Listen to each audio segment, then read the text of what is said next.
Last week, I was working on yet another final version of what I will say to you today. Knowing there was only 1 week left till the great day was not exactly making it any easier for me.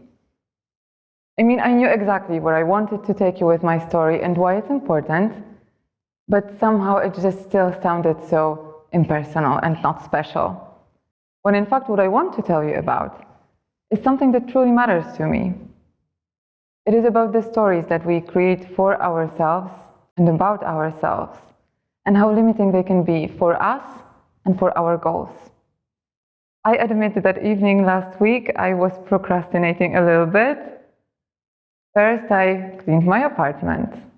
Then I called a friend of mine to complain how bad I am at telling stories.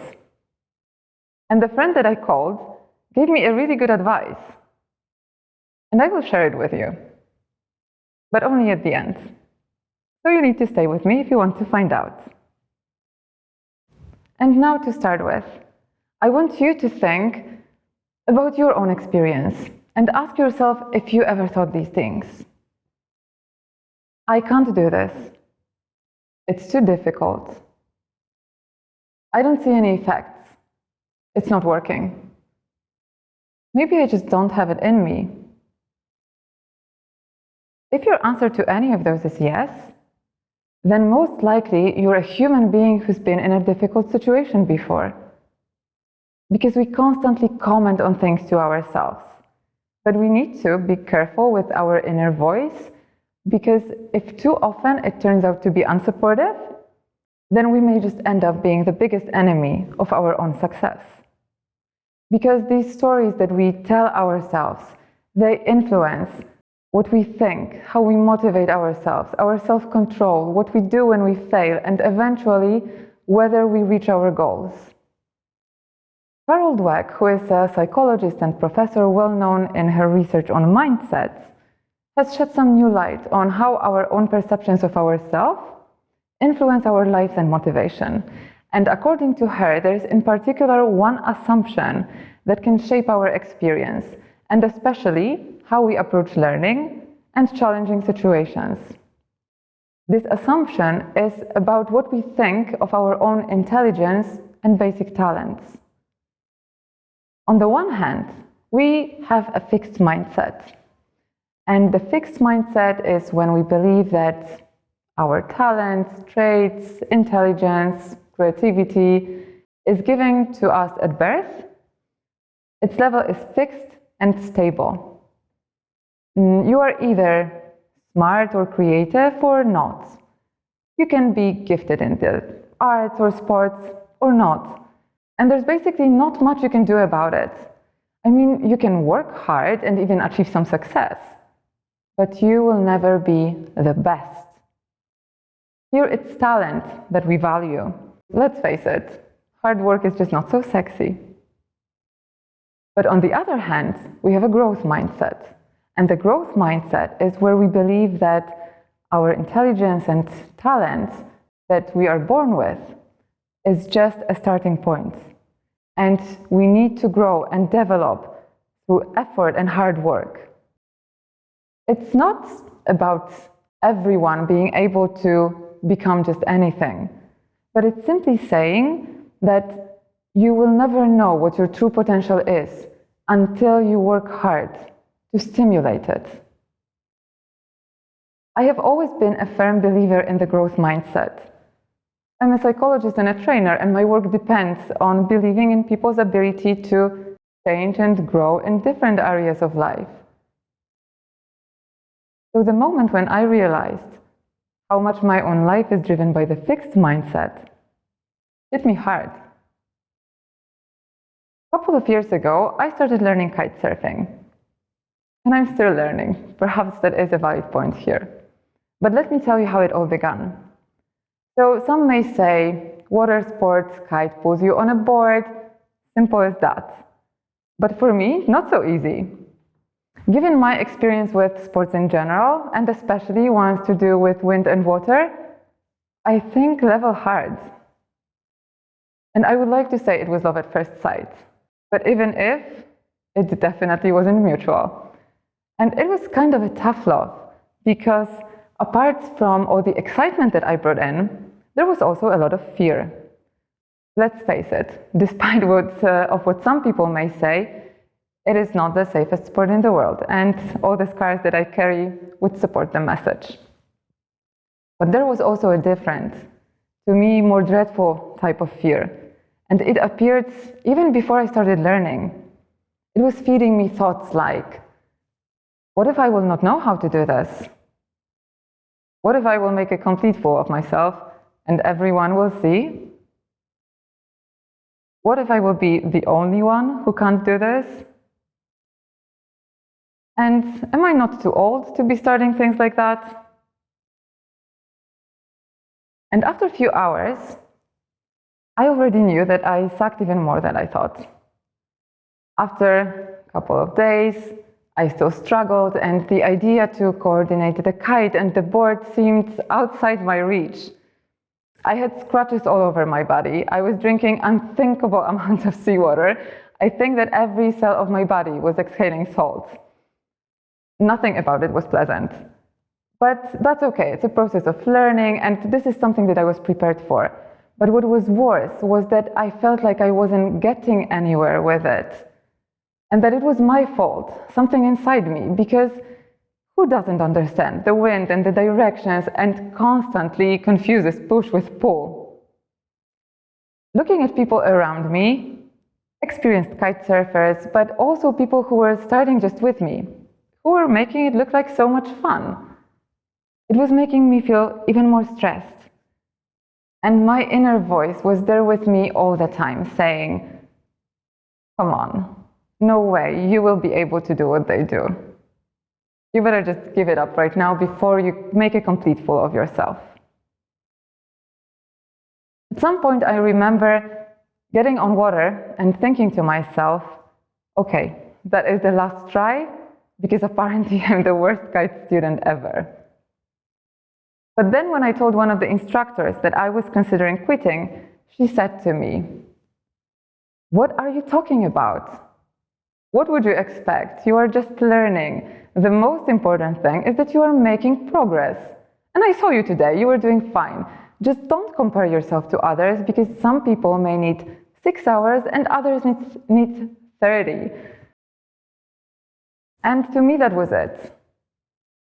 That was when I felt myself being trapped in my fixed mindset, because you see, people with fixed mindset, they don't expect they should learn. They expect they should be capable. Things should be going smooth from the start. And if not, then you obviously don't have it in you.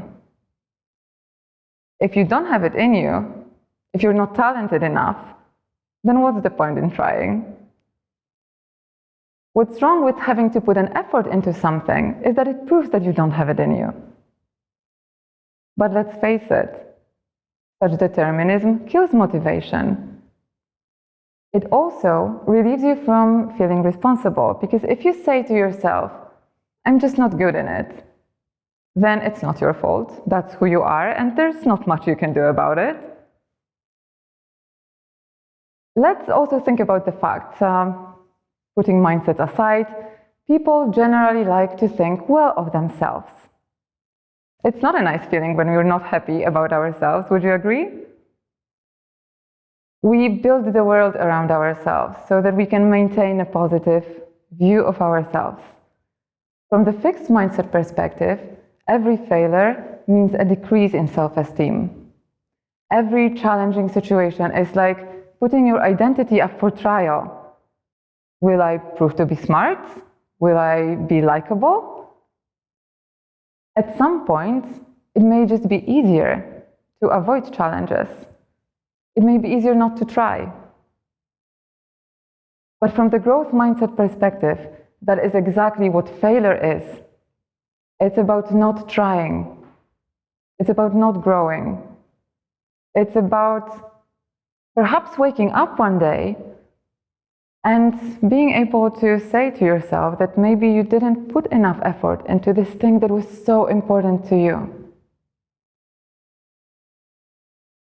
And growth mindset makes it so much easier for people to deal with failure because it is attributed to lack of effort rather than your internal ability, something that is fixed and stable. It gives you so much control over reaching your goals. But you know what's the good thing? It is that mindsets, they're not fixed and stable. We're not born with mindsets. We learn them with our experience, so we can just as well unlearn them and relearn them. And here are the steps that we can follow to do that. First of all, admit where you may have a fixed mindset. Because we may apply different mindsets into different areas of our lives. Professional, social, intimate situations. But knowing is not enough. The second thing is that we need to be willing to work with our inner voice when it is not supportive. So pay attention and ask yourself, in what way is it useful? When you say to yourself, I just don't have it in me, is it something that makes you want to get off your couch and reach for your dream? Or are you just reaching for another piece of chocolate? And for that, we need to pause for a moment and catch these unsupportive thoughts when they happen and exchange them with something that is useful. And I don't mean here affirmations like, I'm the best or I'm a diamond. I'm talking about something that is meaningful and realistic to you. Like perhaps, I don't have to be perfect. And now the third thing. And for that, let's get back to the beginning of my story when I promised you that I will share the advice that a friend of mine gave me. So my wise friend said to me, listen, if you think that you are so bad at telling stories, then what you need to do is work on it. You need to learn. And then she said, I just bought this great e-learning course. I will share the link with you. And let's see if this is something that helps. And you know, when I heard this, I just laughed. And I thought to myself, seriously? So I learned nothing from my kite surfing story about the fixed and the growth mindset? And the truth is that I did. But apparently, mindset is not something that we are changing just overnight. We need to work on it. So this third step and the advice is actually about our ability to flexibly change and try out different strategies. Hard work and putting effort into something is not about doing the same thing over again. But if it doesn't work, change your strategy, not your goal. So there are three things that we can do. First of all, acknowledge where you have the fixed mindset. Second step, notice your unsupportive thoughts and exchange them with something that is useful.